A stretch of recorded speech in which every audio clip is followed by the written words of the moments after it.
and the way the tracking spot moves in conjunction with movements of that mouse.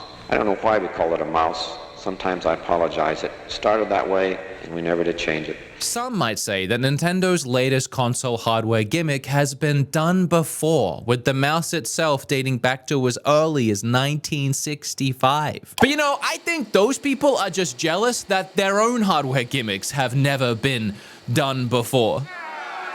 This video is only downhill from here. That's the best joke I wrote.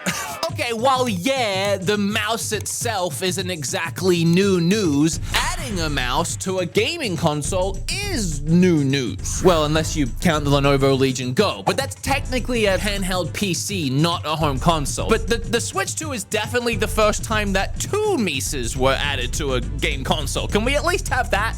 Why are we splitting so many hairs here? It's no wonder I'm finally losing mine.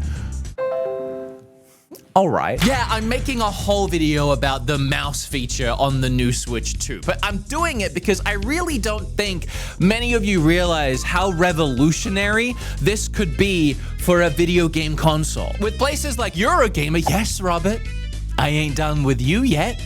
I wrote you a letter, but you still ain't calling. I left my cell pager and home phone at the bottom. Sorry. With places like Eurogamer saying the Switch 2 lacks innovation. So, okay, come little kitty, sit on my lap. Daddy's back with a brand new rap. Okay, I don't know why I'm giving white lady trying to rap Eminem right now. I need to stop. Let me just tell you why the MouseCon feature on the Switch 2 might be the second coming of Christ. Because Christ, I can't wait to get my hand on these mice. That kind of rhymed as well, but I don't think that one was Eminem. Here's the thing that you guys aren't thinking about. Yeah, this is my sponsor. Where are my legs? Get out of here. This video is sponsored by Viture. These are the XR Pros, and they're so much better than the previous model. Connect this end to the glasses, then the other end into the Steam Deck, and just like that, it'll throw to the glasses and give you a 135-inch, 120 hertz display right in front of your eyes. It is a crisp Sony micro OLED screen with no blurry edges and a 4000 nit brightness. Because the Switch doesn't put out as much power as some of the beefier consoles, you do have to use this. The benefits are it acts as a charge bank. You can plug another pair of glasses into it if you want to play two-player games. There's a connector you can get that will attach it to the back for convenience, and there's a HDMI port on this thing if you want to plug in a PlayStation 5 or an Xbox. If I touch this button here, it removes the electrochromatic film, blacks out everything, and puts me into a dark void with my screen, or I can have it look like the screen is in the room with me and I can do pass-through. Incredible audio quality above my ears too, and it's pointed down towards my ears so only I can hear it. So essentially, I have my own private viewing experience. They also have the Viture neckband. This neckband, it does a lot. You can access the Google Play Store, for example, and download any app you want, which means you can download the PS Play and Xbox Play apps, and Viture is partnered with those apps, so you actually get them for free on the Pro neckband. You can also have multiple screen support. If you want to have multiple windows open at a time to do your work or to watch a YouTube video, it supports hands-free, so you can literally use hand gestures with the neckband and the glasses. With code BEATEMUPS, you get 10% off of anything on Viture's website. The Viture Pro XR glasses and the neckband are an unbeatable combo. You will enjoy them, trust me. Hi, I'm back. I'm over the whole no legs thing. Do you mind if, I'm gonna keep going with this video now, all right? We're gonna get, okay, cool. Anyway, let's start with the most obvious category here. Games. There's two types of game-based use cases here. I mean, we have the brand new games that could come to the system now, and then the games that are on the system that could implement a mouse feature. The original Switch, ugh. Remember him? I call him Old Stinky now. It had a huge gap in its video game library, and that gap was, well, anything that would require a mouse. I don't see on face value how anyone can't see how huge this feature could be for expanding the Switch 2's library. Games like EA's The Sims, StarCraft, World of Warcraft, Age of Empires, Cookie Clicker, any point-and-click style game. These games all have huge followings and fan bases. You don't need 7 years experience working at Blizzard to know that. But these games themselves have never managed to make the jump to consoles. Well, because traditionally traditionally, they are played with a mouse. But at the end of the day, these are just games. And these are just eggs. So why are these all stuck on one platform? And why do these cost $1 gazillion now? And will I get sick if I eat them? I really don't understand what's going on with eggs. Think about this. Nintendo's whole motto for the Switch was play anywhere, right? They had the 3 modes of play. You could take it out of the house or bugger off to the dunny. Couch mode, you know, if you have a good buddy over and the 2 of you would rather spend the night docking together. And then, of course, tablet mode, which all of us use. Am I right, guys? It's okay, Nintendo's not in the room with us, you can be honest. So, if Nintendo are looking to outdo the Switch 1 in every way with the Switch 2, how do you beat play anywhere? Well, play anything. The first video game console that plays absolutely everything with no restrictions on what it can play. And before any of you say, well, it can't play GTA 6, I didn't say it could play anything well.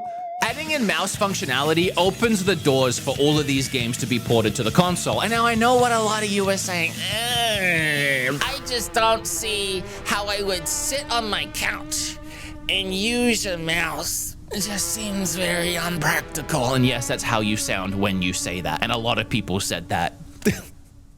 I don't want to, no, wait, that's not how you sound. That's probably not. Just realized I'm calling out my fans. Okay, let me ask you this. How do you currently sit on your couch and play StarCraft? Or any of the games that require a mouse to play? Yeah, you don't. You're gonna sit somewhere where you can comfortably use a mouse. All adding a mouse to the Switch 2 does is it gives you that option. It's not forcing you to do it at all times. You can take World of Warcraft to a coffee shop. You can play Age of Empires on a plane. You're not gonna play every single game with a mouse. Why are we acting like the couch barrier makes the whole concept redundant? I swear, if you guys love couches so much, maybe you should run for vice president already. Wow. Also, I think you could play these games on a couch. I mean, it really sounds like a skill issue if you ask me. The Joy-Cons already have motion controls. There are games like World of Goo that uses the motion controls as a mouse. It's not nearly as precise as an actual mouse, and honestly, I kind of hate it, but it's an option. For something like The Sims, maybe the fact that the Switch 2 has a mouse is enough for EA to port the game over, but then they could also just support motion controls. So if someone really did want to sit on their couch, it might take a little longer to get things done, but hey, that's the thing with the Switch. Play anywhere, play anything, play any way that you like. Also other games like Civilization, Monkey Island, Disco Elysium, even Diablo. These games are currently on the Switch. They just use native controller support, but now it gives these developers the option of including that native mouse support, which is great for people who might actually want to sit at a desk sometimes and play these games that they already have. And that's a perfect ducktail into the next part of this video, which is implementation into existing Switch games. Not only would it be huge to get mouse support in games like Civilization, because they are quite honestly a pain to play without it, but you look at games like Baldur's Gate 3. Baldur's Gate 3 is on PC and it is on console, but if they port Baldur's Gate 3 to the Switch 2, it would be the first console version of the game to support both controller and mouse input, which to me is exciting, even if I'll probably just use a controller, because that's how I played it on PC. I didn't want to use a mouse, but I appreciated that I had the option, and I'll appreciate that I have the option when it comes to Switch 2. Switch 2? I feel like that's going to get confusing a lot this generation when you're talking about the Switch 2 as well as something. The Switch in a little skirt?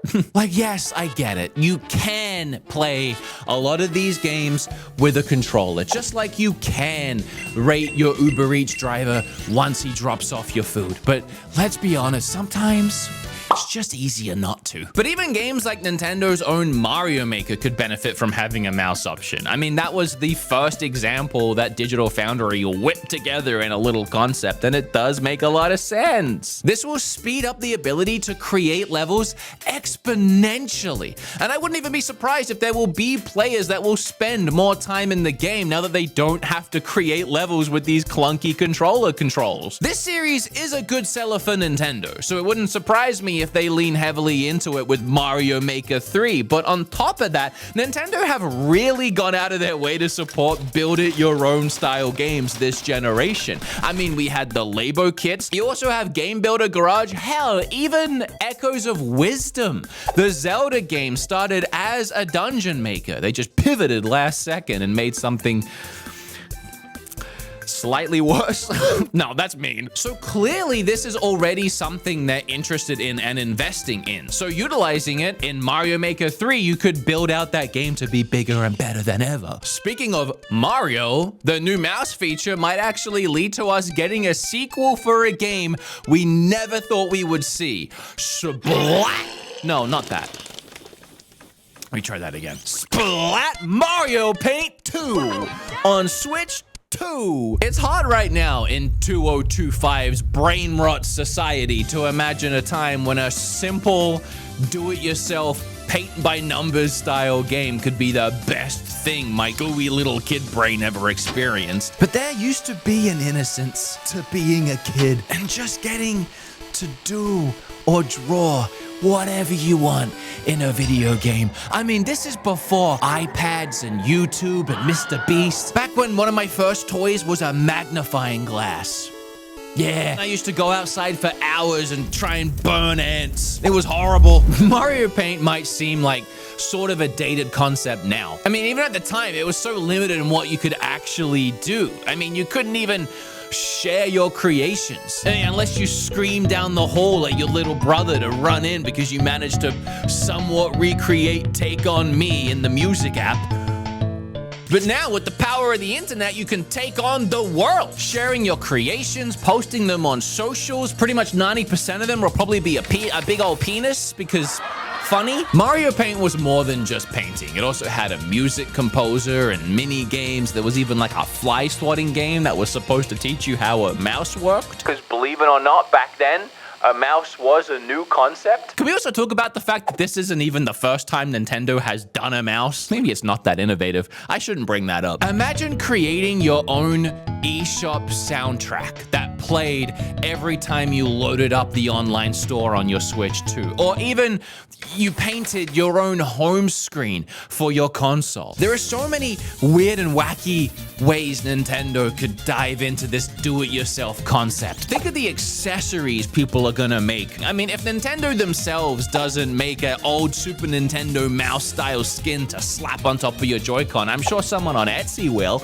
And if someone on Etsy does it, you can bet your bottom dollar that someone on AliExpress is gonna steal it and sell it for a nickel. They've already done it. Here, my friend Bob found I'm gonna completely break the green screen if I walk forward that far, found a 3D print of the whole thing that I was talking about. So here's my Joy-Con that I 3D printed for the video, and then this is the mouse attachment that somebody 3D printed to those specs. You click that in there, and then you use it just like a mouse. And it feels completely natural and organic. It honestly just feels like you're holding a mouse. This is going to work completely fine. In fact, I'm kind of excited. I haven't seen anybody mention this, but do we really think it's a coincidence that in the reveal trailer for the Switch 2, we got two Joy-Cons straight up Tokyo drifting around the screen in the same trailer that we get a new Tokyo drifting Mario Kart revealed? Is this not too much of a coincidence? Huh? There has to be some sort of connection here. Not to mention Mario Kart is a launch game, and what is Nintendo notorious for? Supporting their brand new gimmick extremely heavily the first time they release a game on the console, and then forgetting that it ever exists. I'm not sure how you would play Mario Kart with a mouse. I'm not sure why you would want to play Mario Kart with a mouse. But hey, I don't work at or with Nintendo. They made damn sure of that. The Switch was also severely lacking in the FPS department. First-person shooter developers were terrified of supporting Nintendo after Call of Duty was forced to use the Wiimote, and only the Wiimote. You couldn't even plug in a GameCube controller. I mean, they wanted you to suffer. I'm not saying that motion controls are bad. I'm saying that the Wii's motion controls were bad. I mean, any gimmick that can be tricked into working with 2 tea candles probably shouldn't be used for a competitive shooter. And I'm not sure why FPS games were so lacking on the Switch. I mean, it's not like Xbox and PlayStation didn't have their fair share of them because yeah, you can just use a controller. What I'm more interested in seeing is games like Metroid Prime 4, Splatoon, Doom, Overwatch, Borderlands, maybe get wacky with it, GoldenEye 64, all of these games adding in native mouse support. Even something like Fortnite. Games like this, when you play online, it uses crossplay and it puts you into a pool with other PC players who are using a mouse and keyboard. It would be at least nice to have the same option as them, maybe get that competitive edge. Nintendo could be the only console that gives you that option, and if you still suck, maybe you're just bad at the game. You little crybaby, not everyone can be ninja, thankfully. In a world where the Switch 2 is putting out like 1080p and 60 FPS, which, let's be real here, is the bare minimum expectation, you could sit at your desk, dock your Switch, throw it up to your monitor, and then sit there all day grinding away on RTS games, FPS games, and when you're done, you can pick up that little mini PC, you can take it to your friend's house for a big old night of LAN gaming. If you were to go back in time and tell 18-year-old me, as he's loading up his cyan blue 1986 Celica with an Xbox 360, a giant ass heavy monitor, a bunch of cables, and at least 15 hours worth of Mountain Dew and Doritos on his way to a big old LAN night, that in the future all he would need is this, he would probably look you dead in the eye and say, "Who the f are you, and don't touch my Doritos?" Oh, you know what I just thought about? Virtual console. Oh, they could add DS, 3DS, hello Pokemon Ranger. You throw that sick bad boy at on the Nintendo Switch Online. Just give me that now. Oh! I was actually wondering how you would play something like Metroid Prime with a mouse, because your other hand, if you're doing mouse and keyboard, you would need a keyboard, right? You'd need something to the other hand. But that's when Nintendo patented the whole mouse con idea originally, and there are diagrams of how this would work. So you take your TMNT looking ass hands here, and you place one on the mouse, and then the other one just uses a Joy-Con normally, and that makes a lot of sense. You get all the movement, you get the button presses. It's also smart that there's a mouse sensor in both Joy-Cons, so for people that like to use their mouse in their left hand. Ah, the absolute sickos that would do that. Who does that? Who uses a mouse in their left hand? I'm left-handed, and even I don't do that. Also, speaking of patents, what is that, Nintendo? That looks like the thing that they used to scan my forehead on the way into buildings during COVID to make sure I wasn't gonna kill anyone. Ultimately, if none of these games or none of these features interest you at all, if there's not a single use case you can think of for this thing to fit into your life, it doesn't mean the addition of it isn't going to benefit you indirectly. The Call of Duty franchise, for example, is one of the best-selling of all time, with like 500 million Call of Duties played. That's a lot of people that voted for Trump.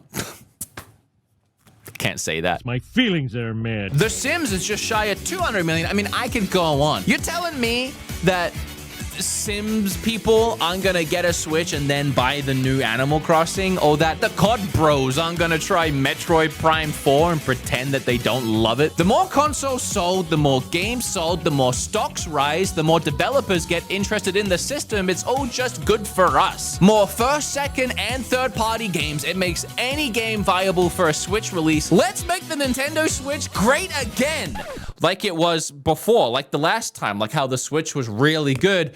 And now we want to do that again with the next one, is what I meant by that, and only that. Yeah. Also, thinking outside the box here, don't just think of it as a traditional mouse. This is Nintendo. I mean, we're probably gonna get all kinds of weird, wacky little mini games. Like, imagine the next Mario Party. I'm sure some of those mini games will utilize this mouse feature. There'll probably even be a whole separate mode in that game that uses only the mouse. Maybe the Switch 2 actually has a pack-in game this time, and maybe that pack-in game is kind of like Nintendo Land, and there's a mini game that uses the mouse. Maybe you swap flies again. Everyone's thinking we're gonna put this mouse down on a desk or a table. We probably will, but it's Nintendo. What if you could put it against the palm of your hand and you can do something with just your hands? Maybe they've reinvented the mouse. I don't know. Or here's a crazy idea. Maybe, just maybe, they'll use it 13 times and then never again. And we'll all look back on this video 10 years from now and it'll be hilarious. Just like if someone had made a video 10 years ago about all the new and exciting possibilities the IR reader might have for the Switch. Oh! I do wonder if Nintendo are considering adding a web browser back into the console. It would be good to use a mouse for that. They used to have it. I mean, they had it on the Wii U, but I think they got rid of it because they realized with no games on the console, 90% of the time someone turned it on, it was to goon. But now that the eShop is 90% Luigi content, I mean, they probably figure, hey, what's the difference? Oh, and speaking of the eShop, browsing it would be easier than ever before. I mean, you know, assuming it's not as laggy as it is this time, the Nintendo Switch eShop, it's as slow as the Nintendo Switch eShop. I Googled slowest thing on Earth, and it just said Nintendo Switch eShop. Kind of ruined my joke. I don't know, man. YouTube, Netflix, Twitch. I'm trying to think outside the box. What about streaming? You could have GeForce Now or even Xbox Cloud Gaming. Xbox wants to work with the Switch more. Steam Link. The mouse could open up playing PC-like experiences on the Switch through those. Look, even if all of this literally has no interest to you, think about this one too. Accessibility. There are gamers out there that can't utilize motion controls. There are gamers that can't comfortably hold a controller, and maybe using the Joy-Cons like a mouse gives them a way to experience Zelda and Mario where they couldn't before. And if you ask me, that in itself is worth it. Or, in very real likelihood, it's very possible that Nintendo will support this around launch and then never again. We'll get mouse capability in games like Metroid Prime 4 and maybe Snipper Clips 2, Revenge of the Clips, and then they'll forget about it and never mention it again. Nintendo was so damn proud of the IR reader and HD Rumble at first, and then just didn't do anything with it. Nintendo, why are you like this? You guys remember blowing into the DS microphone or the e-reader? Did you know that the N64 has a whole massive slot on the bottom of it for a disc drive that never even released outside of Japan? My Wii U pad screen had a little red TV app on it that I don't think was ever even supported outside of America, so I couldn't even use it. And every single Wii U had this big ass port at the bottom of it that did nothing. Why? What was the point? And that's before we even talk about that. I think Nintendo just gets excited for the concept of a gimmick plan. But then once they do it, they then realize they have no idea what to do with it, or they just can't be bothered to. Why'd you do this, Miyamoto? Like, I never know what the deal is with Nintendo. I mean, oh, I bet they did this for all those fun puzzle games that are on the eShop now. Yeah, because you only need to use one hand for the mouse.